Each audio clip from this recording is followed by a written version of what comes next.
നമ്മൾ ഇന്ന് കേരളത്തിൻ്റെ ബജറ്റ് ധനമന്ത്രി എന്ന നിലയിൽ, മുഖ്യമന്ത്രി എന്ന നിലയിൽ വി ഡി സതീശൻ്റെ ആദ്യ ബജറ്റ് വളരെ ആഘോഷമായ ബജറ്റ്. നമ്മൾ അതിനെക്കുറിച്ചൊരു വീഡിയോ ഓൾറെഡി ചെയ്തിരുന്നു.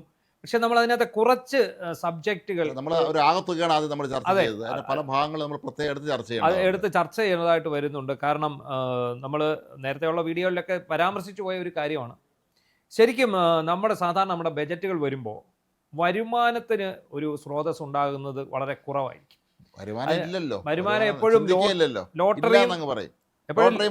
ലോട്ടറി മദ്യവും മാത്രമാണ്. അല്ലെങ്കിൽ നികുതികൾ, ഭൂമി നികുതി, അല്ലെങ്കിൽ പിന്നെ കെട്ടിട നികുതി, സെസ്, അങ്ങനെ അല്ലെ KSRTC പെട്രോൾ സെസ്, അങ്ങനെ കുറച്ച് സെസ്സുകളിലൂടെ മാത്രം നിൽക്കുകയാണ്. പക്ഷെ നമ്മുടെ കേരളത്തിൽ അല്ലാതെ എന്ത് കിട്ടും എന്നുള്ളതിനൊരു ഉത്തരം കൂടിയാണ് ഈ.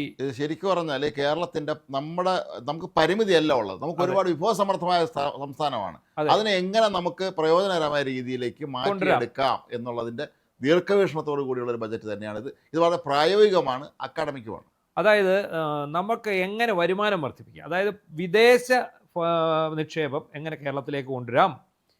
അപ്പോൾ അങ്ങനെ വരുമ്പോൾ നമ്മളിപ്പോൾ ഇതിനകത്ത് ഒരു ആരോഗ്യ ഹബ്ബ്, ഒരു ആരോഗ്യ ടൂറിസം ഹബ്ബ് ഉണ്ട്.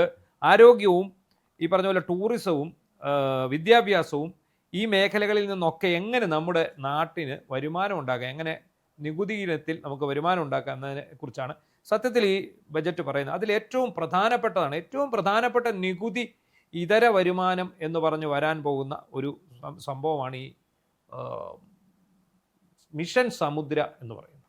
കേരളത്തിൽ ഇത്രയും വലിയ തീരപ്രദേശമുള്ള ഒരു സംസ്ഥാനമാണ്. അതാണ് ഇതിനെങ്ങനെ പ്രയോജനപ്പെടുത്തണം സത്യം പറഞ്ഞാൽ ഇവിടെ ഇത്രയും കാലം ഭരിച്ച ആർക്കും അറിഞ്ഞുകൂടാ. അതായത് 600 കിലോമീറ്റർ ദൈർഘ്യമാണ് കേരളത്തിൻ്റെ തീരത്ത്. അതിൽ തന്നെ ഒരു 2 വലിയ തുറമുഖങ്ങൾ, കൊച്ചിയും വിഴിഞ്ഞവും, 17 ചെറുകിട തുറമുഖങ്ങൾ, ആലപ്പുഴയും കൊല്ലവും ഉൾപ്പെടെ കണ്ണൂരും കോഴിക്കോടും ബേപ്പൂരും എല്ലായിടത്തും തുറമുഖമുണ്ട്. ഈ 17 തുറമുഖങ്ങളുണ്ട്. എല്ലായിടത്തും ഉണ്ട്. ഈ 17 തുറമുഖങ്ങൾക്ക് ഉണ്ട് ഒരു വികസന സാധ്യത. അതിൽ നിന്ന് പണം കണ്ടെത്തുക എന്നുള്ള, അതായത് വിഴിഞ്ഞം മോഡൽ പോർട്ടുകൾ, ചെറുതും വലുതുമായ പോർട്ടുകൾ, ആ രീതിയിലേക്ക് സമുദ്ര വിഭവങ്ങളിൽ നിന്ന് പണം കണ്ടെത്തുക എന്നുള്ളൊരു ഉദ്ദേശത്തോടു കൂടിയാണ് മിഷൻ സമുദ്ര. കേരളത്തിൻ്റെ തന്നെ ഏറ്റവും വലിയ ഒരു വരുമാന സ്രോതസ്സായി മാറാൻ പോകുന്ന ഒരുപാട് മത്സ്യബന്ധന തുറമുഖങ്ങളുണ്ട്. ഇതിനെ എങ്ങനെ ഫലപ്രദമായി നമുക്ക് വെറും തുറമുഖം മാത്രമല്ല അതിനെ വലിയൊരു ഹബ്ബാക്കി മാറ്റിയെടുത്താലേ അതുകൊണ്ട് വേറെ ഒരുപാട് കാര്യങ്ങളൊക്കെ ചെയ്യാൻ സാധിക്കും. അതാണ് അത് എങ്ങനെ പ്രായോഗികം നടപ്പിലാക്കാമെന്നുള്ള വളരെ ദീർഘവീക്ഷണത്തോടു കൂടിയുള്ള പദ്ധതിയാണ് ഈ മിഷൻ സമുദ്ര. അപ്പോൾ ഈ മിഷൻ സമുദ്രയെ കുറിച്ച് പറയുന്നത്, ഇത് ദീർഘകാല പദ്ധതിയാണ്, ചെറുകിട പദ്ധതിയല്ല, ചെറിയ പദ്ധതിയല്ല, ദീർഘകാല പദ്ധതിയാണ്. അതായത് 5 വർഷത്തിനുള്ളിൽ കേരളത്തെ ലോക മാരിടൈം ഭൂപടത്തിൽ വൻ ശക്തിയായി ഉയർത്തുന്നതിനുള്ള പദ്ധതിയായിട്ടാണ് ഇത് ലക്ഷ്യമിടുന്നത്. സത്യത്തിൽ ഉമ്മൻചാണ്ടി സർക്കാർ തുടങ്ങി വെച്ച അന്നത്തെ CPM നിർത്തിരുന്ന വിഴിഞ്ഞം തന്നെയാണ് ശരിക്കും പറഞ്ഞാൽ ഏറ്റവും മുന്നിൽ നിൽക്കുന്നത്. അതെ. അപ്പം ഈ മിഷൻ സമുദ്ര, അപ്പം എന്താണ് ഇതിനകത്ത് ചെയ്യാൻ പോയത് എന്നുള്ളതാണ്. മിഷൻ സമുദ്ര കേരളത്തെ ഒരു പോർട്ട് സിറ്റി ആയിട്ട് വിഭാവനം ചെയ്തു. കേരളത്തെ ഒരു പോർട്ട് സിറ്റി ആയിട്ട് വിഭാവനം ചെയ്ത് വിഴിഞ്ഞം തുറമുഖത്തിൻ്റെ മോഡലിൽ തന്നെ ഈ പോർട്ട് സിറ്റി കേരളത്തിൽ ഈ 17 ചെറുകിട തുറമുഖങ്ങളിലും 2 വൻകിട തുറമുഖങ്ങളിലും ഈ പോർട്ട് സിറ്റി വിഭാവന ചെയ്യുമ്പോൾ തന്നെ ഓട്ടോമാറ്റിക്കലി കേരളം വികസിച്ചു.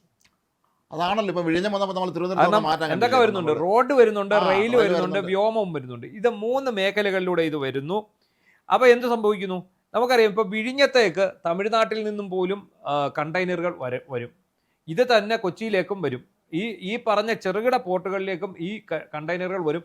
ഇവിടെ നിന്ന് പോകും, ഇവിടെ ഇറങ്ങും. നമ്മളിവിടെ ഒരു കാര്യം വളരെ ശ്രദ്ധിക്കേണ്ടത്, നേരത്തെ UPA സർക്കാരിലൊക്കെ ഇരുന്നാലും BJP സർക്കാരിലൊക്കെ DMK പങ്കാളിയായിരുന്ന കാലഘട്ടങ്ങളിൽ അവർ ഷിപ്പിംഗ് വകുപ്പ് ചോദിച്ചു വാങ്ങിയിട്ട് അവരെ നാട്ടിലെ സകല തുറമുഖം വികസിപ്പിച്ചു. അതാണ് ഇത് വളരെ നല്ലൊരു ആശയമാണ്.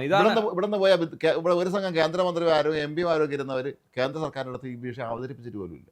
ഇപ്പം നമ്മൾക്കറിയാം, ഈ ഇലക്ഷൻ കഴിയുന്നതിന് മുമ്പ് തന്നെ ഈ VD സതീശൻ ഇവരെ കാണാൻ പോയി, അദാനിയെ കാണാൻ പോയി, രഹസ്യ ചർച്ച നടത്തി എന്നൊക്കെ പറഞ്ഞ് ഒരു വലിയ ബഹളമായിരുന്നു. എടാ, ഈ അദാനി തൊട്ടുകൂടാത്ത ആളാണോ? അദാനി കൊണ്ടുവന്ന് നമ്മുടെ പോർട്ട് ഇപ്പോൾ നടത്തിക്കൊണ്ട് തിരുവനന്തപുരം വിമാനത്താവളം എന്താണ് ഇത് അദാനി അവിടെ നിൽക്കുക. എന്നാൽ പേര് ശരി, നിങ്ങൾ ഇങ്ങോട്ട് ഇറങ്ങി തൊഴിലാളി വർഗ്ഗ ഗവൺമെൻറ്റും ക്ഷേമക്കാരും എല്ലാം കൂടെ ഇറങ്ങി ഇവിടെ നന്നാക്കിക്കൊടു.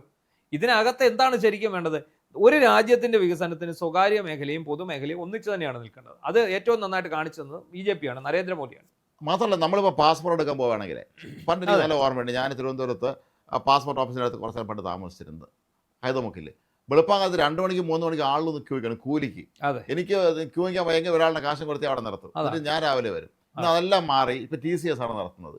വഴുതക്കാട്ടുണ്ട് 10 മിനിറ്റാണ്. ഞാൻ ജീവിതത്തിൽ ആദ്യം പാസ്പോർട്ട് എടുക്കാൻ പോയപ്പോൾ TCS ആണ്. അത്രേ ഉള്ളൂ. ഞാൻ പുതുക്കാൻ പോയതാണ്. എനിക്ക് 5 മിനിറ്റ് കൊണ്ട് കാര്യം കഴിഞ്ഞു. 2ാമത്തെ ദിവസം വീട്ടിൽ പാസ്പോർട്ട് വന്നു. ഇത് എന്താണ്? ഇതിനെന്താണ്?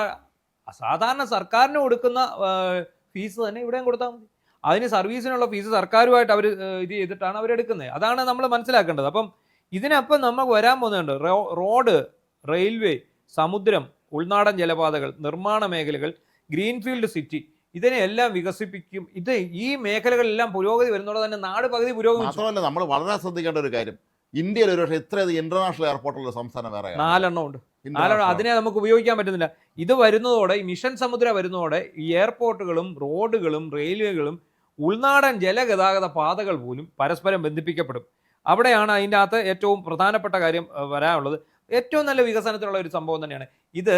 നടപ്പാക്കാൻ കഴിയാതെ പോയവർ ഇത് നോക്കി കൊതിക്കറുവായിട്ട് കാര്യമൊന്നുമില്ല, ഒരു കാര്യമില്ല. അതുപോലെ ഈ വിഴിഞ്ഞം ട്രാൻസ്ഷിപ്മെന്റ് ടെർമിനലിനെ രാജ്യത്തിൻ്റെ വിവിധ ഭാഗങ്ങളുമായി ബന്ധിപ്പിക്കുന്നതിനും ഗതാഗത ബന്ധം മെച്ചപ്പെടുത്തുന്നതിനുമായി ബാലരാമപുരം വിഴിഞ്ഞം ഭൂഗർഭ റെയിൽ അതിൻ്റെ പണി തുടങ്ങി.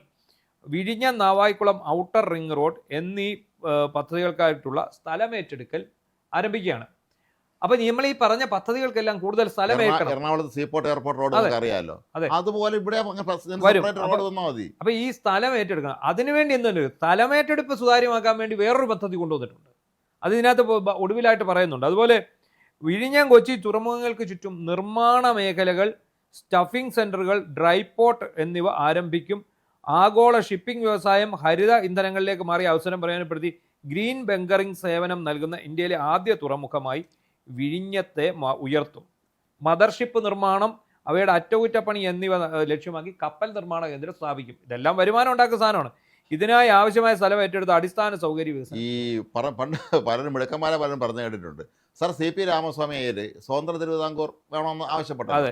അദ്ദേഹം ഏറ്റവും പ്രധാനമായി മുന്നിൽ കണ്ട ഒരു കാര്യം വിഴിഞ്ഞ തുറമുഖമായിരുന്നു എന്നാണ്. അയാൾക്ക് ഇത് സായപ്പന്മാർ വഴി ഇതിൻ്റെ പ്രാധാന്യവും ഭാവിയിൽ ഇതുകൊണ്ടുള്ള ഗുണങ്ങളും എന്താണെന്നുള്ളത് കൃത്യമായിട്ട് അറിയാമായിരുന്നു. പക്ഷെ നമ്മളെന്തായാലും അയാൾ ഇവിടെ നിന്ന് അടിച്ച് ഓടിച്ചു. ജനാധിപത്യ സർക്കാരുകൾക്കാർക്കും തന്നെ ഇത് അത്തരത്തിലുള്ള ദീർഘവീക്ഷണമോ ഒന്നും തന്നെ ഇല്ലായിരുന്നു ആർക്കും.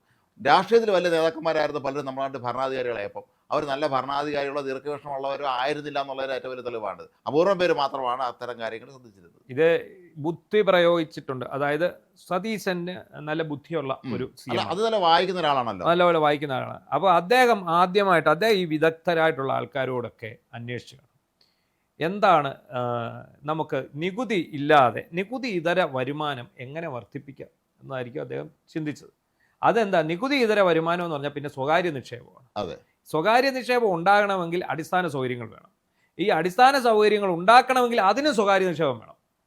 മനസ്സിലായി? അപ്പൊ സ്വകാര്യ നിക്ഷേപം ഇല്ല, ഒന്നും നടക്കില്ല. അതുകൊണ്ട് ഇന്ന് എന്ത് പറ്റി? അദ്ദേഹം ഇത് കഴിഞ്ഞുള്ള പത്രസമ്മേളനത്തിൽ തീർത്തു പറഞ്ഞു, സ്വകാര്യ സംരംഭങ്ങളും നിക്ഷേപങ്ങളും പ്രോത്സാഹിപ്പിക്കും, സർക്കാരിന്റെ പോളിസിയാണെന്ന്. ഇന്ന് ഇവർ ഏത് ലോകത്താണ് ഈ പ്രതിപക്ഷം ജീവിക്കുന്നത്? അല്ല, ഇവരും പരമാവധി സ്വകാര്യ സംരംഭങ്ങളെ പ്രോത്സാഹിപ്പിക്കും. പക്ഷേ കണ്ടീഷനുണ്ട്. ഇവരെ മക്കൾക്ക് ജോലി കൊടുക്കണം, ഇവരെ മക്കൾക്ക് തന്നെ ഷെയർ കൊടുക്കണം, പൈസ വേണമെന്നൊക്കെ ഉള്ള നിർബന്ധം പിടിക്കുന്നതാണ് കേരളത്തിലെ ഇടതുപക്ഷ നേതാക്കന്മാർ ചെയ്തിരുന്നത്. അതിന് പകരം VD സതീശൻ വളരെ ദീർഘവീക്ഷണത്തോടെ പ്രായോഗിക ബുദ്ധിയോട് കൂടി ചെയ്ത കാര്യമാണ്. മാത്രമല്ല ഒരുപാട് തൊഴിൽ കിട്ടും നമ്മുടെ നാട്ടിൽ. അതുകൊണ്ടെന്നേ ഇത് അദാനിക്ക് തീരെ എഴുതുകയാണ് എന്ന് പറഞ്ഞ് ഇവർ സമരമാണ്. ഈ സമരം ചെയ്യുന്ന പോകുന്ന നേരത്തിന് അവൻ അവിടെ പോയി 10 കല്ലിളക്കിയിട്ട് അവനും കിട്ടും 1500 രൂപ കൂലി ഡെയിലി. ഈ അദാനി എന്ന് പറയുന്ന സംഭവം ഒരിക്കലും ഒരു രാജ്യത്ത് ഒരു സ്വകാര്യ മേഖലയുടെ സഹായമില്ലാതെ ഒന്നും നടക്കില്ല. കാരണം അഴിമതി കൊടി കുത്തി വാഴുന്ന ഒരു സ്ഥലമാണെന്ന് ഓർത്തോണം. ഒരു പണിയും ചെയ്യാതെ വീട്ടിൽ ഇരുന്ന് പിണറായി വിജയന്റെ മോക്ക് 8 ലക്ഷം രൂപ കിട്ടിയെന്ന് പറഞ്ഞ് നാട്ടിലുള്ള ചെറുപ്പക്കാർക്ക് കിട്ടില്ല. പിന്നെ അവർ ചെയ്യാവുന്ന അവർക്ക് എളുപ്പം പണക്കാരനായുള്ള മാർഗം പണ്ട് ലോട്ടറി എടുപ്പായിരുന്നു, ഇപ്പൊ മയക്കുമരുന്ന് വെച്ചോടമാണ്, അല്ലെ? അപ്പൊ ഇതിനകത്ത് ഏറ്റവും പ്രധാനപ്പെട്ട കാര്യം, ഏറ്റവും നല്ല സോഴ്സ്, നമ്മൾ ഇതിനകത്ത് ഏറ്റവും ഭംഗിയായിട്ട് ചിന്തിക്കേണ്ട ഒരു കാര്യമുണ്ട്, ഏറ്റവും കാര്യമായിട്ട് നമ്മൾ ചിന്തിക്കേണ്ട ഒരു കാര്യമുണ്ട്. വരുമാനം വർദ്ധിപ്പിച്ചുകൊണ്ട് മാത്രമേ, അതിന് പിണറായി വിജയൻ വന്നൊരു ഡയലോഗ് ഇട്ടിട്ടുണ്ട്, കണ്ടില്ലേ, വലിയ പദ്ധതികളൊക്കെ കൊണ്ടുവന്നിരിക്കുന്നു. അപ്പോൾ ഖജനാവ് ശൂന്യമായിരുന്നു എന്ന് പറഞ്ഞതും ധവളപത്രം എല്ലാം ഇതായിരുന്നു, കള്ളത്തരമായിരുന്നു എന്നുള്ള ഞങ്ങൾ രീതിയിൽ പോകാൻ നേരത്ത് 6000 കോടി ഇട്ടിട്ടു എന്ന് അതേ വീണ്ടും ആവർത്തിക്കുന്നുണ്ട്. ഈ ബുദ്ധി ഇല്ലാതെ ഒന്നും വിളിച്ചു പറയും. പ്രതിപക്ഷ നേതൃസ്ഥാനത്ത് ഇരിക്കാനുള്ള യാതൊരു യോഗ്യതയുള്ള ഒരുത്തനും ഇടതുപക്ഷത്തില്ല. അതാണ് ഏറ്റവും പ്രധാനപ്പെട്ട. ബുദ്ധി ഇല്ലെങ്കിൽ വിളിച്ചു പറയരുത്. എന്താണ് സംഭവം? വരുമാനം കണ്ടെത്തിക്കൊണ്ടാണ് ഇവർ ബജറ്റിനകത്ത് നിർദ്ദേശങ്ങൾ വെച്ചിരിക്കുന്നത്. ഈ പണ്ട് നമ്മുടെ കയറുവരി ശാസ്ത്രജ്ഞൻ ബജറ്റ് അവതരിപ്പിക്കുന്ന സമയത്ത് അദ്ദേഹത്തിന്റെ പുച്ഛ ചിരിയുണ്ട്. ചിരിച്ചോണ്ട് അദ്ദേഹം കുറെ കാര്യങ്ങൾ പറയും. പ്രതിപക്ഷം ചോദിക്കുമ്പോൾ അതിന്റെ പുച്ഛ ചിരിയാണല്ലോ പ്രധാനം. പുച്ഛിച്ചുകൊണ്ട് അദ്ദേഹം കുറെ കാര്യങ്ങൾ പറയും. നമുക്ക് ഒരിക്കലും മനസ്സിലാവാത്ത സാങ്കേതിക ഭാഷ അദ്ദേഹം പറയും. അത് ഇദ്ദേഹം ചിക്കൻ 50 രൂപ 40 രൂപ. ബാഹുബലിയിലെ കാലകേന്റെ ഭാഷയാണ് പുള്ളിയുടെ ബജറ്റിലെ ഭാഷയ്ക്ക് ഉണ്ടായിരുന്നത്. ദൂസ്ര നിംച എന്ന് പറഞ്ഞിട്ട് അത് ആർക്കും മനസ്സിലാവത്തില്ല. അത് മനസ്സിലാകാനും പാടില്ല എന്നുള്ളതാണ്.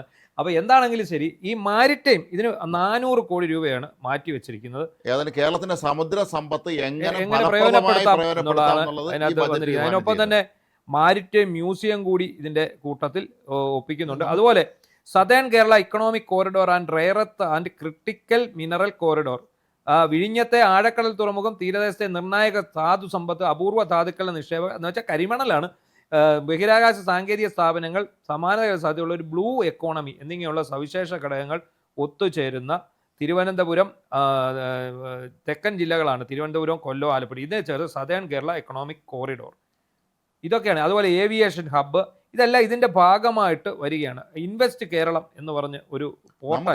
ഇപ്പോഴും നമ്മൾ ആലോചിക്കണം, ഉരു എന്ന സാധനം ബേപ്പൂരിൽ നിർമ്മിക്കുന്നതാണ്. വിദേശ രാജ്യങ്ങളിലേക്ക് ഇന്നും കോടികൾ വില വരുന്ന ഉരുക്കൾ നിർമ്മിക്കുന്നത് കേരളത്തിലാണ്, ബേപ്പൂരിലാണ്. അതുപോലെ നമുക്ക് വലിയൊരു മാരിടൈം പാരമ്പര്യമുണ്ട്. കുഞ്ഞാലി വരയ്ക്കാറാണെങ്കിലും നമ്മൾ എന്തെല്ലാം മഹത്തായ ഒരു നാവിക പാരമ്പര്യമുള്ള രാജ്യമാണ് നമ്മുടെ കേരളം. അപ്പൊ ഇതിനകത്ത് നമുക്കറിയാം ഈ ബജറ്റിന്റെ ജീവനാടി എന്ന് പറയുന്ന ഈ സംഭവം തന്നെയാണ് പോർട്ട് മിഷൻ, സമുദ്ര പദ്ധതി, മിഷൻ സമുദ്ര എന്നുള്ളതാണ്. അത് കൃത്യമായ രീതിയിൽ എനിക്കത് ഉറപ്പുണ്ട് അദ്ദേഹം ഇത് മുന്നോട്ട് കൊണ്ടുപോകും. കാരണം തുറമുഖ വകുപ്പ് സതീശന്റെ കയ്യിലാണ്. ഈസി ആയിട്ട് അദ്ദേഹം ഇത് കൊണ്ടുപോകും. അത് കേരളത്തിന്റെ വികസനത്തിന്, കേരളത്തിന്റെ ഭാവി തന്നെ മാറ്റിയെഴുതുന്ന ഒരു മുഖ്യമന്ത്രിയാവും നമുക്ക് ഉണ്ടാവുക എന്നുള്ളത് നിസ്സംശയം പറയാം.